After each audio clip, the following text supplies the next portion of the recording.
This is the Nintendo 3DS console. This is the delightful aqua blue version, and luckily it also comes in black, so you don't have to put up with this rather garish colouring. It's actually roughly the same size as the old Nintendo DSi, about the same weight as well. If you have a look round it, there's a lot of features that will be familiar to people from the Nintendo DS. It's obviously a flip screen. The top screen is 3.5 inches, slightly bigger than the DS screens.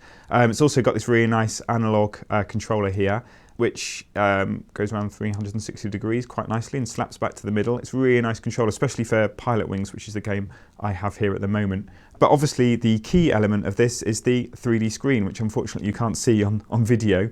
It uses a technology called parallax barrier, which is essentially an LCD display overlaid with a film with precision slits in it, which directs two different versions of the image to each of your eyes, so it looks stereoscopic. It actually works really well, especially on Pilot Wings, which has a lot of depth in it. Nintendogs, it works really nicely. The dogs kind of come up to the screen and push their little faces out at you, which is very cute. If you don't want to watch it in 3D, there's actually a slider at the side of the screen here. You can slide that down and it lessens the effect and actually switches it right off as well. This is kind of important because Nintendo has said that under 6-year-olds really shouldn't be watching the 3D view. It's something about eye development. Some opticians have questioned Nintendo's stance here, but it's probably best if children don't watch the 3D. Another really interesting feature of the Nintendo 3DS is if you see here on the back, there's two camera lenses. So when you flip it open, you've actually got a 3D camera as well. Here you can see our studio, and it will actually take 3D photographs as well as playing games. I've taken a few photographs myself, and it's a really nice effect. It looks a little bit like one of those viewfinders I used to play with as a kid, because all the image looks like a series of cardboard cutouts, but in 3D. It's a really weird effect, but it's really, really good fun. Unfortunately, it doesn't do video, although that's a possibility either maybe for a firmware update or for another version of the 3DS in the future.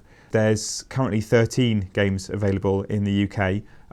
The best ones are probably Nintendo's own games, which are Nintendogs plus Cats, which is a really nice little pet sim, and Pilot Wings. But there's also lots of really good third-party games. Ridge Racer is good. Pro Evolution Soccer is another good game. There's some quite ropey ones as well, but I won't go into those. What a lot of people were surprised by was the fact that Super Mario isn't a launch title. Usually Nintendo stuff launches with a Super Mario game, but there is one coming. That's the important thing. There's also a Paper Mario game coming, and there's some really great software from other companies. Resident Evil is coming to 3DS, which should work quite well, and also Metal Gear Solid is another game which people are looking forward to. So there's plenty of games coming up, even though the launch lineup is mixed, I would say. There's a couple of nice extra little features with it as well. 3DS is Wi-Fi compatible. You can hook up to Wi-Fi hotspots wherever you are. But it has this feature called Street Pass, and when you put your console into sleep mode, put it in your pocket, it actually will automatically detect when other 3DS owners walk past, and your consoles will talk to each other and swap things like characters and game data. And in Street Fighter, your characters will actually fight each other. It's also got a lot of what they call augmented reality games, which come free with the 3DS when you buy it. These are games which use the camera. You get these little cards, almost like playing cards. You put them down on a table or another object, point the camera at it, and you get 3D games graphics coming out of it. It's quite an amazing effect. It's not a new technology, but again, it's just something that Nintendo have taken and used really well. If you put the console into sleep mode and stick it in your pocket and go for a walk, it'll actually count your steps. And those steps open up virtual coins, which you can then use in certain games to open up little game items and extra features. It's their usual sort of PR trick. They're actually saying, look, 3DS can make you fit. It's a little bit of a gimmick, it's a bit silly, but it's just one of those features that Nintendo adds and captures people's attention. So the Nintendo 3DS is retailing at around just under £230, but there has been some really aggressive price cutting, so it's worth checking out with your supermarkets or your local game store, HMV, and seeing what kind of deals they're doing.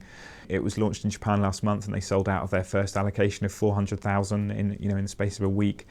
How it does long term is going to depend very much on software. If they can get enough games to support it and really show off the 3D effects, I think that's going to be massively important going forward.